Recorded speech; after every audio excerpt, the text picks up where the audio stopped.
آداب ناظرین، آج ہم فسانہ عجائب کے متن کی تدریس کا ایک اگلا لیکچر دیکھ رہے ہیں، جس میں ہم بات کر رہے تھے کہ جان عالم کو ملکہ جو ہے وہ اپنے باغ میں لے جاتی ہے، اسے دعوت دیتی ہے، اور جب باغ میں شہزادہ پہنچتا ہے اس میں کیا دیکھتا ہے؟ سرور نے وہاں پر بہت ساری جزیات کا بیان کیا ہے۔ تو ابھی جزیات کا بیان چل رہا تھا، تو اس سے پہلے والے حصے سے اسے کنٹینیو سمجھیں کہ نہروں میں قاز بلند آواز تیز پرواز، کسی جا بت اپنے ولولے میں خود غلط، ایک طرف قرقرے پرندہ، دو رویا درخت گل و بہار سے بھرے، یعنی جو راہداری ہے، جو راستہ ہے، دونوں طرف درخت ہیں، اور کیا ہے وہ درخت؟ اس میں پھول بھی ہیں اور پھل اور پتیاں لگی ہوئی ہیں۔ سیب سے زنخے گل عذاروں کی کیفیت نظر آتی ہے۔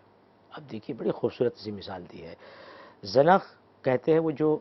گالوں میں جو ڈمپل پڑ جاتے ہیں اس کو، گل عذار یعنی کہ معشوقوں کی، حسیناؤں کے گالوں میں جو وہ پڑ جاتے ہیں، ڈمپل پڑتے ہیں، تو کئی سیب آپ نے دیکھے ہوں گے ان میں بھی وہ تھوڑا سا گڈھا سا ہوتا ہے حصہ، تو اسی کو بیان کیا ہے کہ سیب جو باغ میں تھے وہ کیسے تھے کہ زنخے گل عذاروں کی کیفیت نظر آتی ہے، ناشپاتی اور بہی آسیب دستے باغباں سے بری، یعنی کہ ناشپاتی اور بہی جو وہ تھے، جو یہ سب پھل تھے، وہ آسیب دستے باغباں سے فری، یعنی کہ باغباں انہیں توڑتا نہیں تھا، ہر شاخ ہری، سنبل مسلسل میں پیچو تابے زلف مہوشاں کا ڈھنگ۔ سنبل خوشبودار گھاس ہوتی ہے، سنبل مسلسل یعنی کہ مسلسل گھاس ہے جہاں پر، اس میں کیا کیفیت نظر آتی ہے؟ پیچو تابے زلف مہوشاں، یعنی محبوباؤں اور حسیناؤں کے زلفوں کا جو پیچ و تاب ہوتا ہے، وہ منظر آنکھوں کے سامنے کھل جاتا ہے جب آپ اس گھاس کو دیکھتے ہیں تو۔ سنبل مسلسل میں پیچو تابے زلف مہوشاں کا ڈھنگ، سوسن کی اداہٹ، یعنی بیگنی اداہٹ کہتے ہیں وہ اودے پن کو، یعنی کہ بیگنی رنگ کو کہتے ہیں، سوسن کی اداہٹ، مسی لب خوب رویوں کا جوبن دکھاتی۔ داؤدی میں یہ بھی قسم کا پھول ہے، صنعت پروردگار آیاں، صدبرگ میں ہزار جلوے نہاں، آم کے درختوں میں کیریاں زمرد نگار، یعنی کہ ہری ہری جو کیریاں تھیں وہ ہری ہری تھیں، مولسری کے درخت سایہ دار، باغبانیاں خوبصورت سرگرم کار، خواجہ سرا یعنی کہ جو باغبانیاں تھی، جو عورتیں خادمائیں باغ کی نگہبانی پر تعینات کی گئی تھیں، مقرر کی گئی تھیں، وہ بھی کام کر رہی تھیں، خواجہ سرا امرد ان کے مددگار، خواجہ سرا ان کی مدد کر رہے تھے، حور و غلماں کا عالم، یعنی باغ میں جس طرح سے یہ خادمائیں کام کر رہی تھیں اور خواجہ سرا کام کر رہے تھے اور یہ لوگ کام کر رہے تھے، اس سے کس طرح کا منظر سامنے آ رہا تھا؟ ایسا لگ رہا تھا کہ حور اور غلماں، یعنی کہ جو بچے، یعنی کہ جنت میں جس کے بارے میں کہا گیا کہ حور اور غلمان ہوں گے، اس طرح کا منظر وہاں پر سامنے آ رہا تھا۔ بیلچے، کھرپیاں، جواہر نگار، یعنی سجی سجائی مرصع ہاتھوں میں باہم، درخت اور روشوں کو دیکھتی بھالتی، گل و بار چمن سے چنتی، گلا برگ یعنی جو گیلا ہو گیا ہے پتا، سڑا بار جو کہ سڑ گیا ہے، جھڑا پڑا خار، یعنی خار جو گھاس پھوس سے چمن سے نکالتی پھرتی تھی، یعنی کہ چمن کی صفائی پر انہیں معمور کیا گیا تھا، اور چمن کی دیکھ بھال، اس کی نگہداشت پہ تو وہ کیا کرتی تھی کہ صفائی کر رہی تھی۔ بیچ میں بارہ دری پر شوکت و معرفت و شان، پرستان کا سا مکان، یعنی اس مکان کو دیکھ کر کے، بارہ دری کو دیکھ کر کے پرستان کا سا مکان وہ لگتا تھا کہ بالکل خوابوں کا کوئی محل ہے، ہر کمرہ سجا سجایا، صنائے نادر دست کا بنایا، یعنی بہترین کاریگر کا تیار کردہ، انوکھے کاریگر کا تیار کردہ کمرہ تھا، یعنی کہ بارہ دری جو تھی اس میں جو سارے مکان اس طرح کے آراستہ تھے کہ انہیں دیکھ کر کے یہ خیال ہوتا تھا کہ کسی بہت ہی ماہر کاریگر نے انہیں بنایا ہے۔ غلام گردش کے آگے چبوترا سنگ مرمر کا، غلام گردش وہ جو دیوان خانہ اور زنان خانے کے بیچ میں جو دیوار ہوتی ہے، اور جس میں خاص طور سے خادم بیٹھتے ہیں، اس کے آگے اس مقام کو کہتے ہیں غلام گردش کے آگے چبوترا سنگمرمر کا حوض مصفہ پانی سے چھلکتا، فرش یکلخت افشاں پتھر کا۔ افشاں جو کہتے ہیں وہ سونے چاندی یا اس طرح سے جو گالوں پر ماتھوں پہ وہ لگاتے ہیں، تو فرش پر ایسا لگتا تھا جیسے کہ وہ کوئی چیز چھڑکی ہوئی ہے، جو خوبصورتی کے لیے جیسے ہم دیکھتے ہیں نا دانے بچھائے ہوتے ہیں، اسی طرح کا منظر تھا۔ شامیانہ تمامی کا تنا، پورا باغ تھا اس میں شامیانہ پھیلا ہوا تھا، سفید بادلے کی جھالر، کلابتوں کی ڈوریاں، کلابت کہتے ہیں وہی سونے اور چاندی کی جو ڈوری ہے اس کو بولتے ہیں۔ سونے اور چاندی سے جو ریشم، سونے چاندی کا جو ایک طرح سے کہنا چاہیے کہ جو ریشم پر کام ہوتا ہے، ڈوری ہوتی ہے، اسی کو کلابت کہتے ہیں۔ بادلہ بھی وہی سونے چاندی کی جھالر کا ہے، اس میں جو کام ہوتا ہے، سراسر مغرق بنا، یعنی کہ اس میں سونے چاندی سے وہ بنا ہوا تھا پورے کا پورا۔ 14ویں رات، یعنی 14ویں رات کا چاند، 14ویں رات تھی یعنی چاند کی، ابر کھلا، آسمان صاف، شب ماہ، سامان اس تکلف کا، برسات کی چاندنی، سبحان اللہ۔ سبحان اللہ یہ کلمہ تحسین ہے، اور تعریف کے موقع پر بھی، تعجب کے موقع پر اور طنز کے موقع پر بھی استعمال کرتے ہیں، تو یہاں تعجب ہے۔ فواروں کے خزانوں میں بادلہ کٹا پڑا، ہزارے کا فوارہ چڑھا، پانی کے ساتھ بادلے کی چمک، ہوا میں پھولوں کی مہک، فوارے نے زمین کو ہمسر آسمان بنایا تھا، یعنی آسمان کی طرح اسے بالکل اس کے مقابل کر دیا تھا۔ ستاروں کے بدلے بادلے کے تاروں کو بچھایا تھا، یعنی ہمسر آسمان بنایا تھا۔ اب کیا ہے کہ ستارے تو زمین پر آ نہیں سکتے، تو اس کے بدلے جو بادلہ، جس کا میں نے ذکر کیا کہ سونے اور چاندی کا کام والا جو گوٹے کا ہوتا ہے،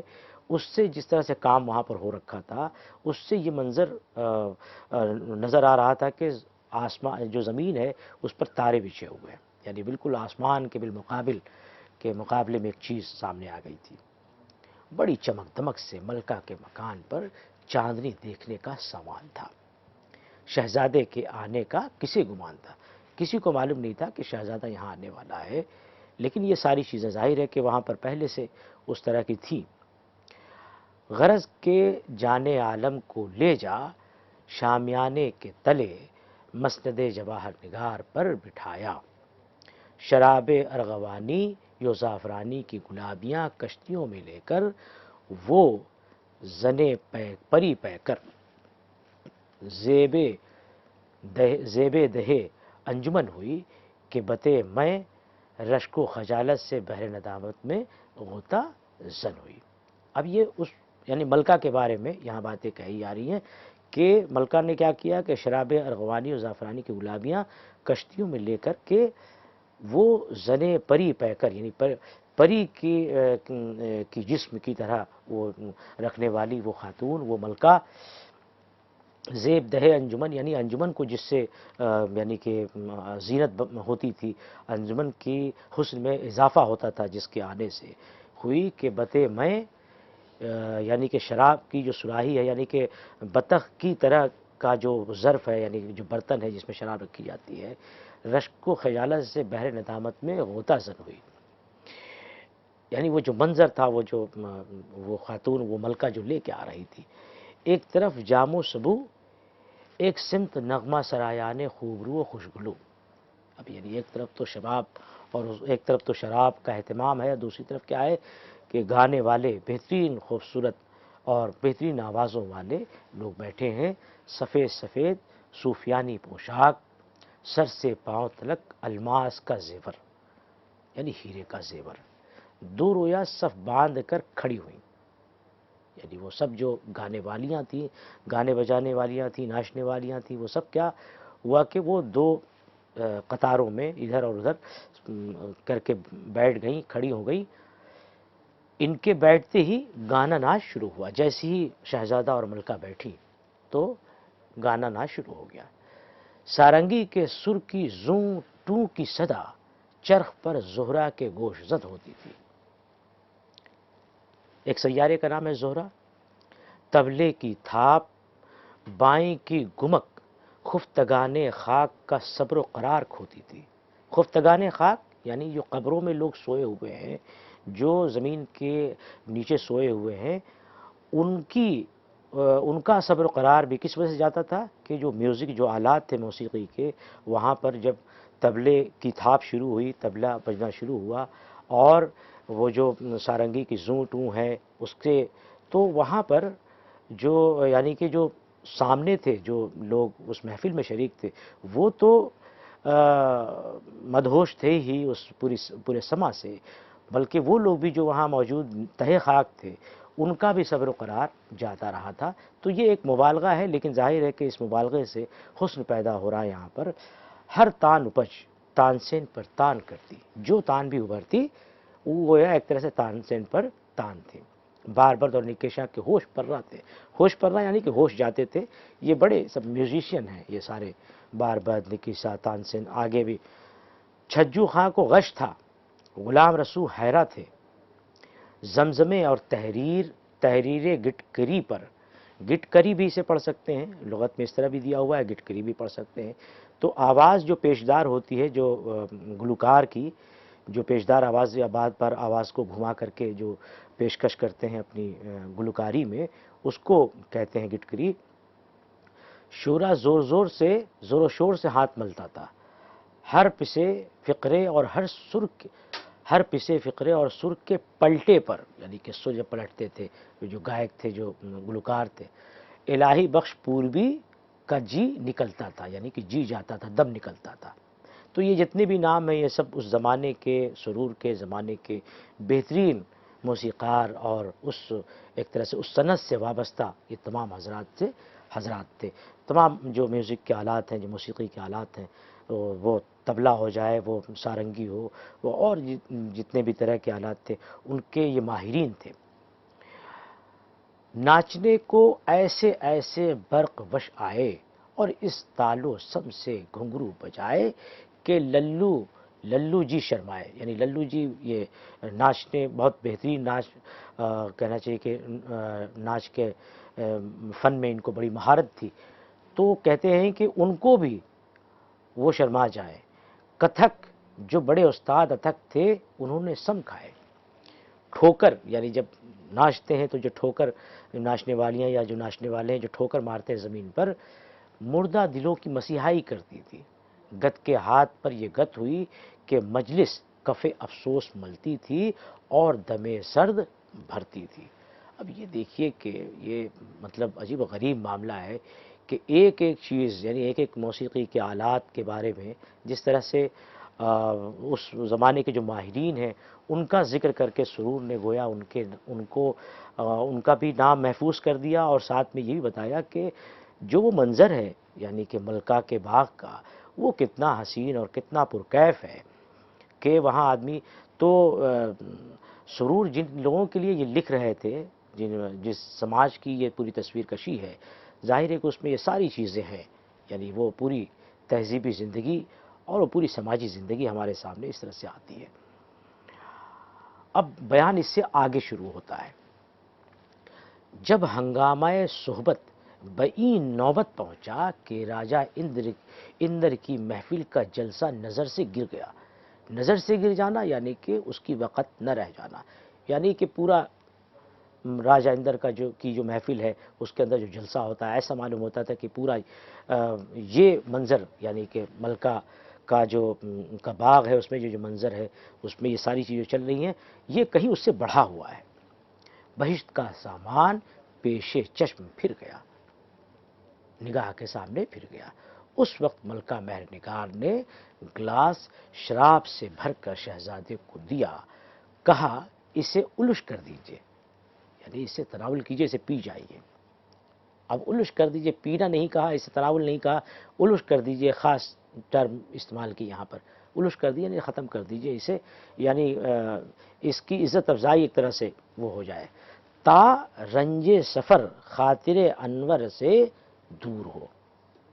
یعنی یہ جو آپ کا مبارک چہرہ ہے اور یہ جو پرنور چہرہ ہے، اس سے جو سفر کی تھکان ہے، اس کا جو درد ہے، اس کا جو کرب ہے، وہ دور ہو جائے۔ مجھے استفسار حال ضرور ہے، یعنی میں حالت ضرور جاننا چاہتی ہوں۔ جان عالم نے بس باب ظاہر انکار کیا، یعنی شراب نہیں لی بلکہ انکار ایک طرح سے کیا۔ مہر نگار نے کہا، آپ دل شکنی بری جانتے ہیں، اس پہلو تہی کرنے میں ملال خاطر کے سوا کیا متصور ہے؟ یعنی کہ جب آپ یہ اس طرح کا حال ہے، آپ کو میں یہاں لائی، اتنا اچھا منظر ہے، ساری چیزیں چل رہی ہیں، اب میں شراب پیش کر رہی ہوں تو آپ اسے لے لیں گے، تو یہ جو آپ دل شکنی کر رہے ہیں، یہ جو آپ پہلو تہی کر رہے ہیں، تو ظاہر ہے کہ اس سے میں کیا سمجھوں؟ اس سے تو میں یہی سمجھوں گا کہ آپ جو ہے مجھے ملول کرنا چاہتے ہیں، مجھے مایوس کرنا چاہتے ہیں۔ شہزادے نے مسکرا کر ساغر ہاتھ میں لیا، یہ شعر پڑھ کر باتب شگفتہ پیا۔ اب انشا کا یہاں پر شعر سرور نے لکھا ہے، گر یار میں پلائے تو پھر کیوں نہ پیجئے، زاہد نہیں میں، شیخ نہیں، کچھ ولی نہیں۔ پھر جان عالم نے جام لبالب اپنے ہاتھ سے بھر کے ملکہ کو دیا۔ دور جام بے دغدغہ نیرنگی ایام چل نکلا۔ بے دغدغہ یعنی کہ بلا اندیشہ، بلا خوف و خطر، ساری چیزیں، اب یہ دور جام کا چل رہا ہے۔ دو چار ساغر آب آتش رنگ جوانی کی ترنگ میں پیہم و متواتر جو پیے، دونوں کو گونا سرور حاصل ہوا۔ رنج سفر ادھر سے، یعنی کہ شہزادے کی طرف سے اس کا رنج جو سفر کا تھا، تکلیف تھی، وہ دور ہوا۔ رنج سفر ادھر سے، تمیز و خیال خیر و شر ادھر سے، یعنی ملکہ کی طرف سے دور ہوا۔ اس وقت جان عالم نے کہا، میر درد کا شعر ہے یہاں پر، کہ ساقیہ یہاں لگ رہا ہے چل چلاؤ، جب تلک بس چل سکے ساغر چلے۔ یہ سن کر وہی خواص گرما گرم جس نے شہزادے سے پہلے گفتگو کی تھی، ملکہ کی بہت منہ لگی تھی، آنکھ ملا کر بولی۔ بقا کا شعر ہے کہ لطف شب میں اے دل، اس دم تجھے حاصل ہو، ایک چاند بغل میں ہو، ایک مقابل ہو، یعنی ایک طرف تو تمہارے ملکہ بیٹھی ہوئی اور ایک میں تمہارے سامنے ہوں، کہ اس چاندنی رات کا جو ہے لطف کیسے حاصل ہو کہ ایک چاند بغل میں ہے اور ایک میں مقابل میں ہوں۔ ملکہ نے بحثرت فرمایا کہ مردار، یعنی گالی دی اسے، ہم تیری چھیڑ چھاڑ سب سمجھتے ہیں، کیا کریں، افسوس کی جائے، افسوس کا مقام ہے، حال اپنا موافق قول سودا ہے۔ رفیع سودا کا شعر ہے، جو طبیب اپنا تھا، دل اس کا کسی پر زار ہے، مزدباد اے برگ، عیسیٰ آپ ہی بیمار ہے۔ عیسیٰ، حضرت عیسیٰ کا کام آپ جانتے ہیں، ان کے معجزوں میں سے تھا ایک معجزہ، یعنی مسیحائی کرنا، بیمار کو شفا دے دینا، مردے کو اٹھا دینا، زندہ کر دینا۔ تو عیسیٰ کا کام مسیحائی، اب یہ کہ جو عاشق ہے، جو یعنی کہ یہ میری مسیحائی کر سکتا تھا، یعنی کہ میں مرض عشق میں مبتلا ہوں، یہ آدمی میری مسیحائی کر سکتا ہے، لیکن چونکہ یہ خود ہی کسی کے عشق میں گرفتار ہے تو وہ میری مسیحائی کیا کرے گا؟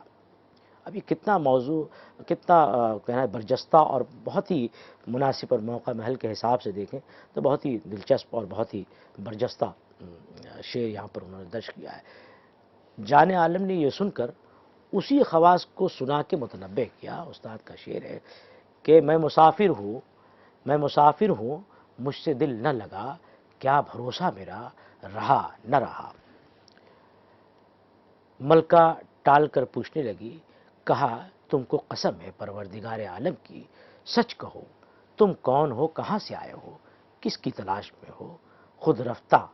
یعنی خود سے، یعنی اپنے ہوش میں نہیں ہو، ایک طرح سے بے خودی تم پر طاری ہے، خود رفتہ گھبرائے ہو۔ اس وقت جان عالم کو بجز راستی یعنی کہ سچ کے سوا مفر نظر نہیں آیا، یعنی کوئی چارہ نظر نہیں آیا کہ اب تو سچ بتانا ہی پڑے گا، حالات اس طرح کے ہو گئے ہیں۔ تو اس نے اپنے یہاں پر تعارف پیش کیا، کہا میں شاہ فیروز بخت کا بیٹا ہوں، جان عالم نام ہے، سرزمین وطن ہے، فسحت آباد بیت السلطنت کا مقام ہے۔ میں نے ایک طوطا مول لیا تھا، بہت طرار، سحر گفتار، یعنی باتیں اس کی جادوئی تھی، باتیں کرتا تھا تو جادو ایسا کر دیتا تھا لوگوں پر۔ اس کی زبان سے شہرائے حسن انجمن آرا سن کے نادیدہ دیوانوں بے قرار، بیاباں مرگ آوارہ وطن مورد رنج و محن ہوا ہوں۔ پھر طوطے کا راہ میں اڑ جانا، وزیر زادے کا پتہ نہ پانا، شمع بیانے گرفتاری طلسم، یعنی کہ جو شہپال کی بیٹی کے جادو میں جو پھنسا تھا اس کا بھی تھوڑا بہت اس نے بیان کیا، اور اپنی خاری جادوگرنی کا نقش سلیمانی دینا اور اپنا راستہ لینا کہہ کر کہا، بے ملک زرنگار کو پہنچے نہ جان کو چین، نہ دن کو قرار ہے، زیست بیکار ہے۔ اور پھر یہ غزل پڑھی، بسوزے شمع رویاں اس طرح کا سینہ سوزا ہوں کہ رفتہ رفتہ آخر جلوے سروے چراغا ہوں۔ نسیم صبح ہوں یا بوئے گل یا شمع سوزا ہوں، میں ہوں جس رنگ میں پیارے غرض دم بھر کا مہماں ہوں۔ نہ پھل پایا لگانے کا بجز افسوس و حسرت کے، میں نخلے بے ثمر کس مرتبہ مردود دہقاں ہوں۔ ابس تدبیر ہے گورو کفن کی اس کے کوچے میں ننگے دو جہاں ننگے ہی رکھ دینے کا شایع ہوں۔ نہ مرتے مرتے منہ پھیرا محبت سے کبھی میں نے، جفائیں کس قدر جھیلی وفا پر اپنی نازاں ہوں۔ تنی رہتی ہے اکثر چادر مہتاب تربت پر، کہ تا معلوم ہو سب کو قتیل مہ جبینہ ہوں۔ سرور غم رسیدہ ہوں مجھے طوفان محشر میں، تیرانہ تو ہی خاوندہ غریق بحر عصیاں ہوں۔ تو اس میں شعر میں وہ ساری باتیں بھی کہی ہیں، اور اس میں آخر میں اپنے کہنا چاہیے کہ شعر اس طرح کی غزل منتخب کی کہ اس میں آخر میں اپنی کہنا چاہیے کہ گناہگار ہونے کی بات بھی کی، کہ اس کے لیے کہ ابس تدبیر ہے گور و کفن کی اس کے کوچے میں۔ اور آگے کا شعر تھا یہ وہ والا جو شعر میں کہہ رہا تھا کہ تیرانہ تو ہی خاوندہ غریق بحر عصیاں ہوں، کہ گناہوں کے دریا میں میں ڈوبا ہوا ہوں، گناہوں سے ڈوبا ہوا ہوں، تو مجھے تو ہی پار لگا مولا۔ ملکہ نے جب سنا کہ یہ فریفتہ جمال پری تمثال انجمن آرا ہے، آہے دل دوز نعرہ جاں سوز کھینچ کر رونے لگی۔ امید قطع ہوئی، امید ٹوٹ گئی، کیونکہ اب اس کو یہ تھا کہ شاید مجھ سے یہ پیار کرنے لگے گا، اس مجھ سے محبت کرے گا، میں اس پر جس طرح سے فریفتہ ہوں یہ باتیں دیکھ کر کے۔ جان عالم نے بے قرار ہو کے کہا کہ اے ملکہ مہرنگار خیر باشد، یعنی سب خیریت تو ہے۔ ملکہ نے اسی بے تابی میں جواب دیا، استاد کا شعر لکھا ہے، مائل اس فتنہ عالم پہ کیا جو مجھ کو سوئے بیداد، مگر مرضی دورہ آئی۔ چاک دل تک تو کچھ اے دست جنوں پردہ تھا، یہ کھلا اب تو کہ نوبت بگریباں آئی۔ اے شہزادہ والا تبار غارت گرے کشور دل، یعنی دل کی سلطنت کے غارت گر عاشق زار، میرا حال سن، یعنی تو نے اپنا حال بتا دیا اور کیا کیا باتیں ہوئی ہیں وہ ساری باتیں تو نے کھول کر رکھ دی، اب تو میرا حال سن۔ یہاں پر مصرع ہے ایک کہ عجب واقعو طرفہ ماجرائے ہست، باپ میرا بھی شہنشاہ تھا، بہت سے تاجدار یعنی کہ بادشاہ باج گزار تھے، یعنی اسے خراج دیتے تھے، اسے باج گزار تھے، مگر ابتدا سے طبیعت متوجہ فقر اور عبادت کی عادت تھی، یعنی فقیری کی طرف میرا رجحان جو تھا فقیری کی طرف تھا، اور عبادت کی طرف میری طبیعت مائل رہتی تھی۔ آخر کار کارخانہ دنیائے دوں یعنی کمینی دنیا ہیج پوچ جان کے عزم وارستگی ٹھان کے برزبان ہر آن تھا۔ اور شعر یہ لکھا ہے سوز کا کہ جب ہیج ہی ہم بوجھ چکے وضع جہاں کو، غم ہیج علم ہیج طرب ہیج عطا ہیج، اور حکومت کا بکھیڑا چھوڑا، معاملہ سلطنت بیکار جان اور بے ثباتی جہان گزران مد نظر کر دنیا سے ہاتھ اٹھایا، بادشاہت کو مٹایا، آبادی سے منہ موڑا، اس صحرائے پرخار میں مکان بنا کے بیٹھ رہا۔ اب یہ ساری باتیں ملکہ زہر نگار جو ہے، ملکہ وہ شہزادے کو بتا رہی ہے کہ میری جو طبیعت تھی وہ فقیری پر مائل تھی، اور میرا جی اس میں نہیں لگتا تھا، عبادت کی طرف میری طبیعت، میرا رجحان بہت زیادہ تھا، تو میں نے سب کچھ چھوڑ چھاڑ کے، سلطنت کا سارا معاملہ چھوڑ کر کے یہ بیاباں میں نے اپنا ایک مکان بنوایا۔ ہر چند مجھے شادی کو ارشاد کیا، یعنی کہ جو ان کے والد صاحب تھے، جو بادشاہ تھے، میں نے بسبب مفارقت یعنی کہ جدائی کی وجہ سے کہ جدا ہو جائیں گے انکار کیا۔ اب دفتن آفت آسمانی بلائے ناگہانی مجھ پر ٹوٹ پڑی کہ بیک نگاہ عاشق کیا، دیوانی ہو گئی ہوش و حواس سے بیگانی ہو گئی۔ کہ میرا سارا معاملہ تو بالکل اس طرح کا تھا، لیکن اب یہ کہ جیسی میں نے تم کو دیکھا تو معاملہ بالکل مختلف ہو گیا، اور میں جو ہے تم پر عاشق ہو گئی۔ اب یہاں میر کا شعر لکھا ہے کہ رسوا ہوا، خراب ہوا، مبتلا ہوا، کیا جانیے کہ دیکھتے ہی مجھ کو کیا ہوا۔ اور اب کہتی ہے وہ جو ملکہ ہے، اور تو اس کا عاشق و طلبگار ہے جس کا نظیر اس زمانے میں ہاتھ آنے یعنی کہ ملنا بہت دشوار ہے۔ میر کا شعر پھر لکھا ہے کہ محمل نشیں ہے کتنے خدام یار میں یہاں لیلا کا ایک ناکہ سو کس قطار میں یہاں۔ اب بجز مرگ کیا چارہ، میں ننگے خانماں خراب کنندہ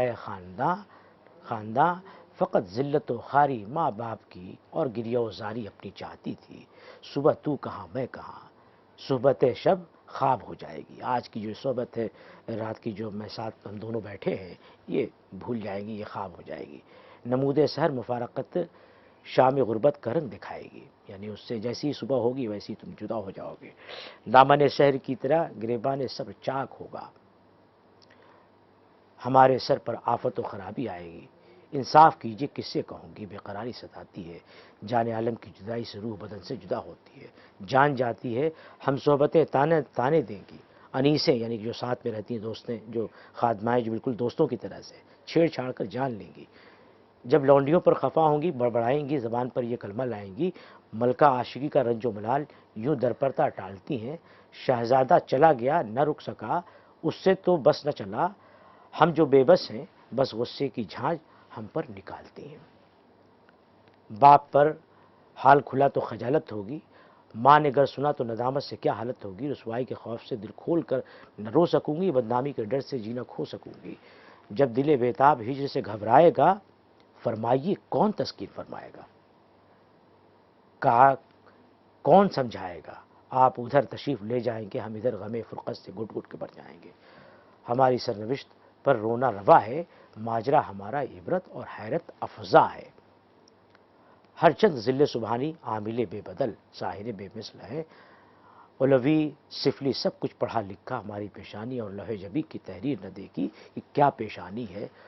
مطلب کیا ہمارے مقدر میں لکھا ہے، ہمارے مقدر میں، اور خط شکستہ سے حسین نستعلیق نے کیا برا لکھا ہے، افسوس صد افسوس۔